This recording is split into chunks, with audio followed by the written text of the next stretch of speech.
Hello everyone. Welcome back to the channel. My name is Andre and I'm your bookworm, and we're still with this awkward setting with bad lighting and not much happening in the background because I'm still in Sydney. But just one more week and I'll be back in Melbourne with the usual background, so worry not. It's just a couple more days. So today we're going to review another book, and it's one of the most famous books in fantasy and actually in the world, because probably almost everyone knows it, and that is A Game of Thrones by George R.R. Martin. In fact, this review is kind of obsolete because if you don't know what Game of Thrones is, if you don't have an opinion about it, I don't know what you've been doing for the last 10, 15 years, because this was one of the biggest fantasy books that came out or that was published, and so many millions of people read it. And then with the TV show adaptation, it blew up so much and everyone was talking about it. So I bet everyone knows about it. But still, I'm gonna give my honest review of this book because who knows, maybe there is someone that doesn't know what Game of Thrones is, and that way I can help them. And we can also discuss about it because I may think one thing and you might disagree, so it can create some good discussion. Just for some context, I've actually have read this book before. Was actually my first reread of A Game of Thrones. The first time I read it was way back before A Dance with Dragons had been published, and actually I think I finished the fourth book a couple of months before A Dance with Dragons was published. So that's more than 15 years ago, maybe, or 14, something like that. But the message is, it was a long time ago. This is a reread. And for the ones that don't know what Game of Thrones is, this is an epic fantasy. Some might even call it an anti-fantasy book. And it is the first of the series called A Song of Ice and Fire, which so far has 5 books published, and technically there should be 2 more. Now, if those 2 will ever be published, that's a big debate that has been going on for many years. I have my opinion. I don't want to say it here because everyone will think different things and they have their right about it, but I think it's up to the author to decide that. Like I said before, this series was adapted for the TV show. They technically adapted the whole series because they should have the ending according to what George Martin wanted. But there's many theories as well of they actually didn't have that ending, or that George Martin is writing a different ending. So what we have in terms of books might not equal what we have in terms of TV show. This particular book, A Game of Thrones, was initially published in 1996, so it's almost celebrating its 30th year. And at the time it was published, it was nominated for a lot of awards, but funny enough, it didn't win that many. It won the Locus Award, but it didn't win, for example, the Nebula or the World Fantasy Awards, which were also nominated for. But I mean, I guess the fame it got after made it that so the awards didn't matter that much. Anyways, regarding reviews, this book on Goodreads has over 2,630,000 ratings. That is probably the book I've seen on Goodreads with the most amount of ratings. And what amazes me most, because considering all the ratings that it has, I wouldn't expect it to be this high, but the average score is 4.45 out of 5. And now that I've mentioned all these details about the book, let's jump into the housekeeping item that we have today, which is reading the synopsis. If you're new in this channel, I'm just going to narrate the synopsis so that you get a feeling of what this book is about, even though in this case it would probably not be necessary, but still I'm gonna do it. If you don't want to hear anything about it because you're avoiding spoilers, or because you know everything that happens, then just skip to the timestamp and you'll jump right into the review. Okay? Hope I've given you enough time. Let's go. Long ago, in a time forgotten, a preternatural event threw the seasons out of balance. In a land where summers can last decades and winters a lifetime, trouble is brewing. The cold is returning, and in the frozen wastes to the north of Winterfell, sinister forces are massing beyond the kingdom's protective wall. To the south, the king's powers are failing, his most trusted advisor dead under mysterious circumstances, and his enemies emerging from the shadows of the throne. At the center of the conflict lie the Starks of Winterfell, a family as harsh and unwielding as the frozen land they were born to. Now, Lord Eddard Stark is reluctantly summoned to serve as the king's new hand, an appointment that threatens to sunder not only his family, but the kingdom itself. sweeping from a harsh land of cold to a summertime kingdom of Epicurean plenty. A Game of Thrones tells a tale of lords and ladies, soldiers and sorcerers, assassins and bastards, who come together in a time of grim omens. Here, an enigmatic band of warriors bear swords of no human metal. A tribe of fierce wildlings carry men off into madness. A cruel young dragon prince barters his sister to win back his throne. A child is lost in the twilight between life and death, and a determined woman undertakes a treacherous journey to protect all she holds dear. Amid plots and counterplots, tragedy and betrayal, victory and terror, allies and enemies, the fate of the Starks hangs perilously in the balance as each side endeavors to win that deadliest of conflict, the Game of Thrones. And that is it. It's quite a long synopsis, but I think it does create a huge ambience in what this book is about. And since this is the first book of the series, we don't really have any other books to talk about regarding scores, so let's jump right into the review, starting with plot. A Game of Thrones follows multiple POVs.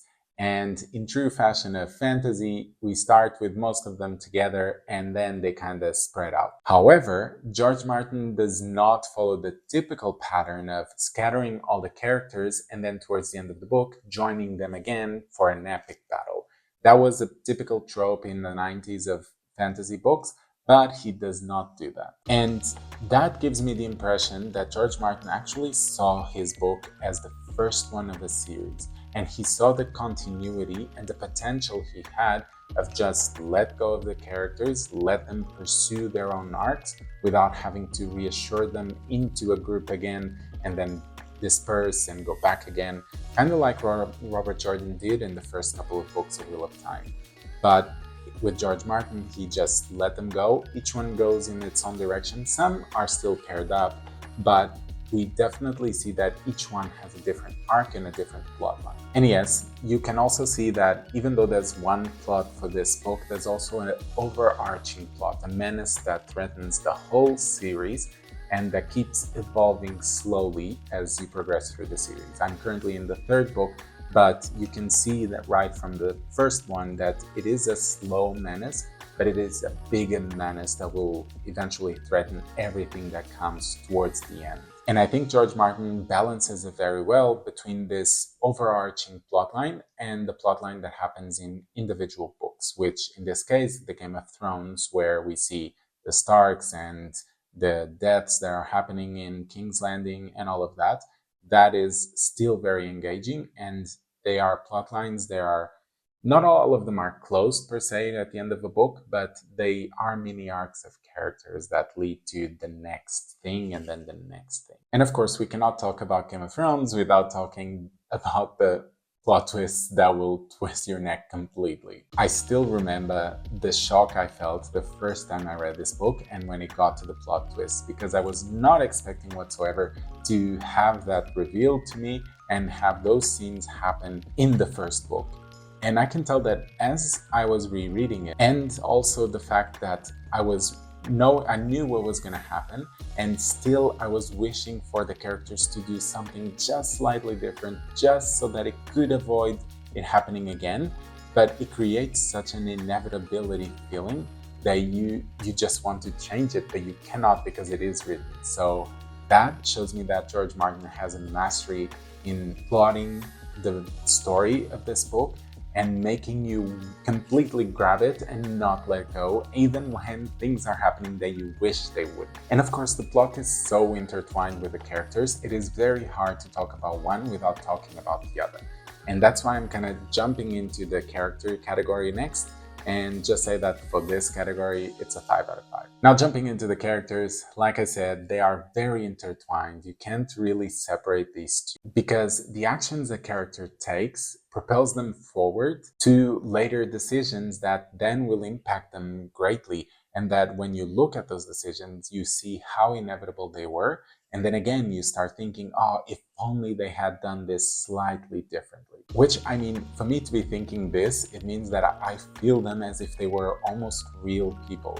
And these are just fictional characters. So I think that means how well George Martin created these characters and how deep they feel, how detailed, complex, with their own goals, dreams, fears, ambitions, all of that. And one thing to notice, the majority of the cast or the POVs we have in this first book are of children/teenagers. However, this does not feel like a YA book whatsoever.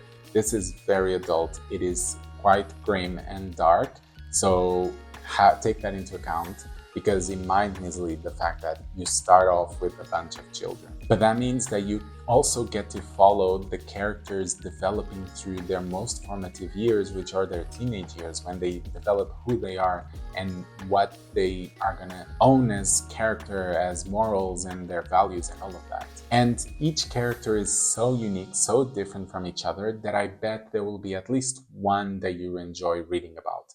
Of course, there will also be some that you don't really like, but I think the balance is so good that it just keeps you propelling and reading through the book, because you know there's going to be one more chapter of that character. Without spoiling much, for me, Daenerys was always my favorite character, and upon the rereading, I still think she is my favorite character. But for example, Caitlyn, on my first read, I did not enjoy her perspectives. But in this reread, I actually enjoy a lot more, and I can identify myself with her in certain aspects, or at least I can see how much she suffers through. So there was a bigger bond compared to my first read. Whereas on my reread, I started disliking Sansa more than I did in the first read. So as you can see, even though you have an opinion formed in the first time you read it, upon reread, you can totally change how you feel about these characters. Because again, your experiences change and they modify how you view things when you read it later on. But that can only happen if the characters are complex and they have multi-facets that you can identify with differently. So for this category, basically all to say that it is a 5 out of 5. Talking about world building now, Westeros and the rest of the land are done with an artistry that is just chef's kiss. I think the descriptions are able to create vivid images of everything around you, be it castles, cities, landscapes, big landmarks. All of those are described in a way that is very well done. And this is not to say it is a descriptive prose, because I do not feel like it is. It is a prose that is able to describe in few details, but critical details, to create the right ambience and just give you one thing here and there that will make it feel a lot bigger than it is. And one thing that I think George Martin is a master on is that providing depth to the world while continuing the story. Because most of the times you're following the character and it happens that they pass by a landmark and they start thinking about what that landmark means, what battle happened there, what king passed by there, or how that land became to be, why it has that name. Things like that, details that provide history and provide culture into the world. But the thing is, it does not feel force-fed to us. It doesn't feel like someone just reciting a history class. It feels like it's actually the character just remembering what they were taught or thinking about the battle they were in and reflecting about those moments, which it has a double objective. It's giving the depth to the world and the culture, the history, but at the same time, it's giving you context about that character, what they know or what they've experienced. So it does a double work there. And this said, like, this fantasy world has very minimal fantastical elements. It is still a fantasy book, don't get me wrong. There are fantastical elements there, but I think they are very minimal. They do play critical roles in the plot, but I don't think that they define the world in itself. They're an adjacent thing, but still very well done, coherent with the world and with the magic system, because there's not really much of a magic system in this world. There's magic that is almost latent and associated a lot with religion, but it's still quite well designed into the world. So for this category, it's going to be a 5 out of 5 as well. Now, what about writing style? Like I said before, the prose of this book is not super descriptive. There are descriptions and they create the right ambience, but the descriptions don't go on and on and on.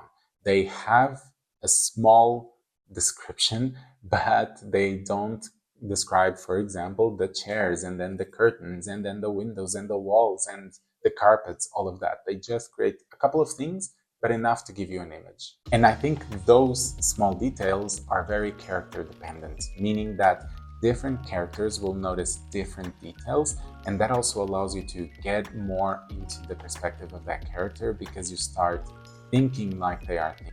And don't worry, there's plenty of action scenes, maybe not huge battles, not those epic battles like, for example, in Robert Jordan's books, but there's skirmishes here and there. I think the big battles come later on in the rest of the books as the story progresses. As for the pacing of this book, I think it's one of those where it just keeps increasing. We start slow and we start picking up slowly. Sometimes there are some peaks and valleys, but whenever we go down again, it never goes as down as it was before.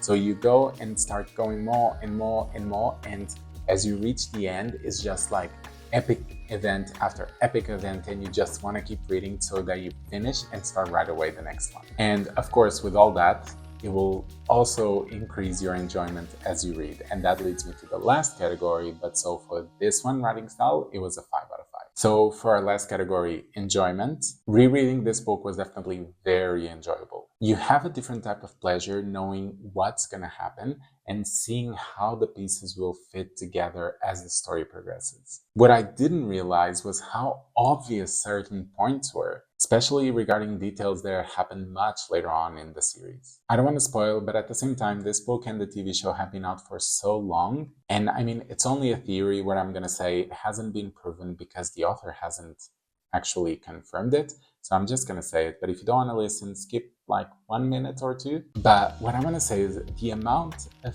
hints that Jon Snow is a son, a Targaryen pretty much. He's the son of the sister of Ned Stark, whose name I cannot remember, but also son of Rhaegar Targaryen, and therefore he's a Targaryen. There's so many hints of how obvious it is in this book. I mean, nothing is confirmed, but it's a bit obvious, and I did not notice it on my first read. And then, because I read this book before the TV show, when the TV show came out and everyone was theorizing that, oh, Jon Snow is a Targaryen and everything, I was just like, why are people thinking that? I mean, it's not that obvious. Now reading it or rereading it, it's very obvious. If it turns out not to be, I'm gonna be very surprised. But still, like, being able to discuss all this and see how my opinion changes about the book is very enjoyable. I love when a book gives me a completely different experience on a reread, because I mean, you've read the book, you know what's going to happen. It should be predictable and therefore boring, but this one definitely not. I think if it wasn't for my buddy read, because we were trying to read more or less at the same pace, I would have sped through this book.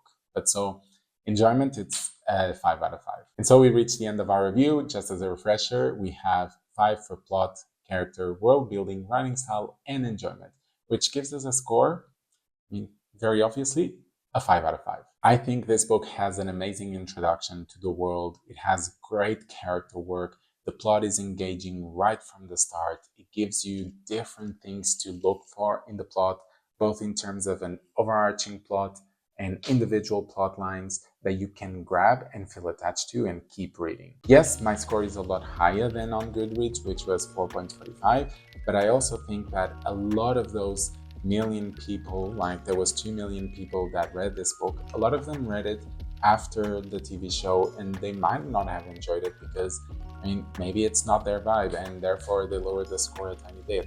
Maybe there are people that just don't enjoy this type of books, which is completely fine. For me, I think it is a very good book. It has a great introduction to the world, great connections with characters. Like I said, the plot is great as well. It twists in ways that you do not imagine if you're reading this book for the first time. But I mean, if you've enjoyed the show and you haven't read this book, I don't know how, but go read it. I definitely recommend it. If you haven't heard about this book, go read it right away if you're a fantasy fan, because how haven't you read it?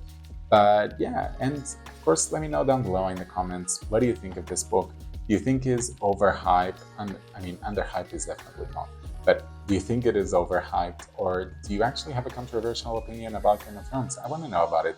Comment down below, and if you're new, don't forget, subscribe, like the content, and I'll be seeing you on Thursdays and Sundays, hopefully soon with a good background and better lighting than this.